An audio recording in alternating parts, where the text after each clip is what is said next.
On Saturday night, Austin FC played FC Dallas in the first Texas Derby of the 2024 season. Not really impressive to surprising 90-minute match. Austin FC finally got the first win of the season as they beat FC Dallas in a 2-1 score by the goals of Julio Cascante and Diego Rubio.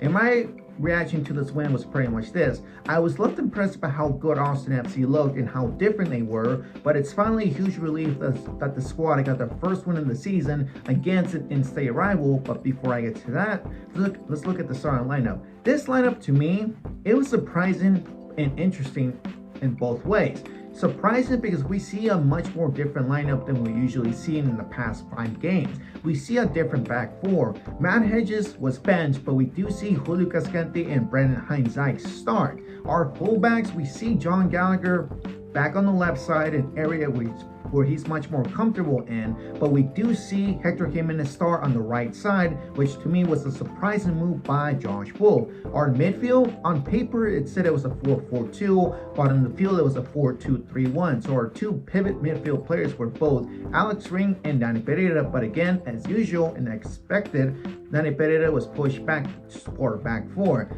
The three in the midfield was both wingers, you could say. Obrian started on the left side, but no Ethan Finley and no Emiliano Rigoni. In a really surprising Josh Wolff way, he started his son Owen Wolff on the right side, Driussi as a 10, or he could be played as a second striker, as a 10 in the midfield, but on number 9 was Diego Rubio. It was a really interesting lineup, I'm not gonna lie, but again, it was surprising to see how different how Josh wanted it to be, because I could say too that Wolff wanted to use this as an experiment lineup, but that experiment lineup got you your first win of the season, because the entire 90-minute match, Austin FC looked much more different than we usually seen before in the past 5 games. FC Dallas was a weak team because they were missing 6 of their key players, which one of them were Jesus Ferreira, Alan Velasco, Paston Pamecol, and Asier Irayamendi. That people could say, you guys just got lucky against a weak squad, but no matter who your opponent is, no matter how strong or weak they are, you still gotta take your chances and get a result out of it. And look what happened on Saturday night.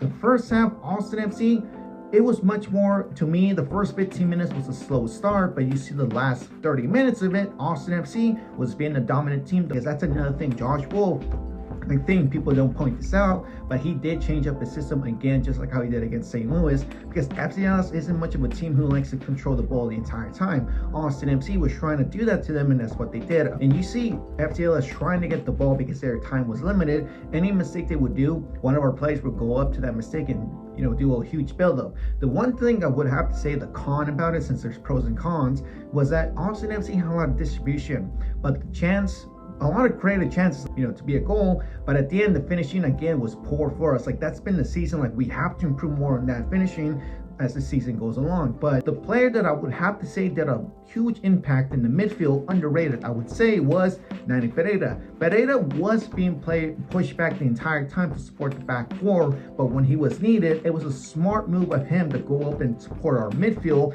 every time he had the ball. He would easily break the back line of FC Dallas when he was there in the midfield, and his passing, it was beautiful. He had vision and he knew what to do every time he had the ball. Driussi in this first half, he was much more of a free roam player. He was much more playing the 10, being a winger, or being as a second striker to support Diego Rubio. The one thing I would have to say about this first half is that we're starting to see a lot of chemistry between Driussi and Diego Rubio. Last season, we saw that between Driussi and Zardes, but the chemistry was nowhere to be seen. It was zero chemistry. But now, with this game against FC Dallas, we're about to see something new. The Driussi and Rubio chemistry is right there. We're about to expect something interesting for this 2024 season. It was a slow start, but once we see the chances of Austin FC, many chances were created, but it's just, again, the finishing was poor. I would have to say the huge criticism has to go to Alex Ring, because Alex Ring gets a nice long cross to the right side of the box from Obrian, who got it from the left side. He's right there against Martin Paz of FC Dallas goalkeeper. You have the time to take a shot, but instead you make some skills or shuffle it like you're playing FIFA, but instead he takes a shot, rebounds, reflects, he takes the bounce shot, but it goes again. I think it was a corner kick.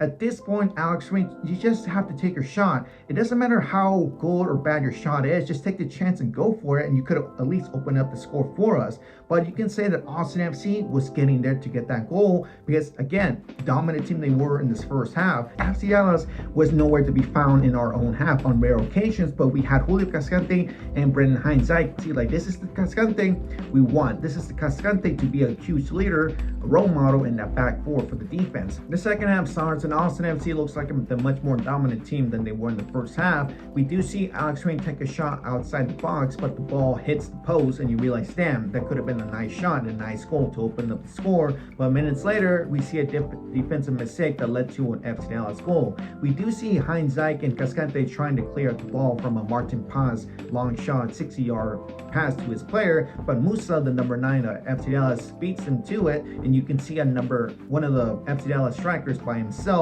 goes up.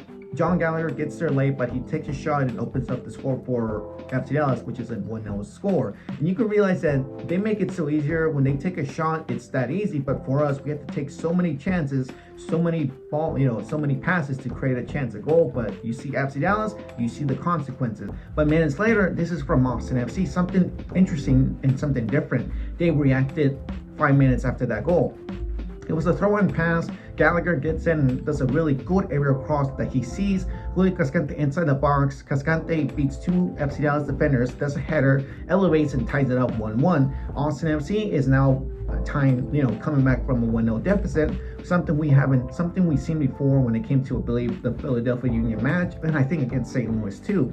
But then we see Halle O'Brien go get the second goal, but it was counted offside. We see Driussi does a beautiful Rabona assist for the 3rd year in a row. This is the 3rd time in 3 years he does it. He sees Diego Rubio by himself, but Rubio was about to give a toe poke assist to O'Brien. That O'Brien gets it, but O'Brien was ahead of Rubio, making an offside, and we thought it was a goal, but unfortunately offside. And imagine you score a goal against your ex-opponent, which was your ex-team, which was FC Dallas. O'Brien would have celebrated nonstop, and he didn't care about that celebration or that goal. Minutes later, we see Diego Rubio gets a second goal, and this one was probably a good link up, a good play, because we do see Hector Jimenez on the left side gives the ball to Driussi. Driussi looks up. He's free roaming as usual, looks up and sees Diego Rubio inside the box, gives a nice aerial cross inside the box for Rubio. Rubio heads it in. Boom. Austin FC is up 2-1.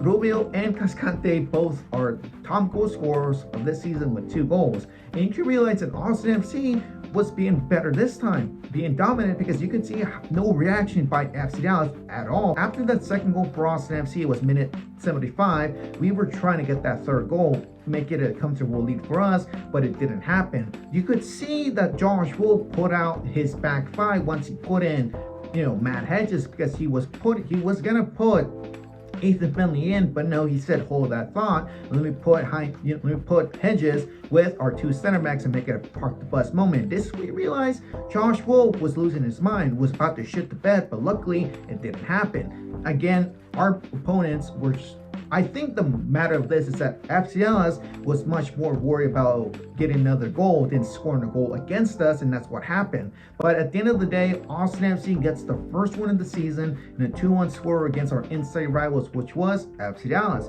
And I would have to say it's great to celebrate this win, a win that we haven't seen in months since October when we beat DC United. But the thing is that it could be a win. It's a great win for us, but this doesn't change the fact that Josh Wolf is still our coach. We have to apply the pressure more and keep the rhythm going, but it'll be impressive for us if he gets a second win next week in San Jose Earthquakes, because that's a team we have never beat before. Austin FC gets the first win of the season. Finally, to say a win is something I haven't said for months, but now it's right here. I'm saying it to you, Austin FC wins. And again, good performances from our squad. It was a slow start, but we see how Austin FC is a different squad with a different mentality.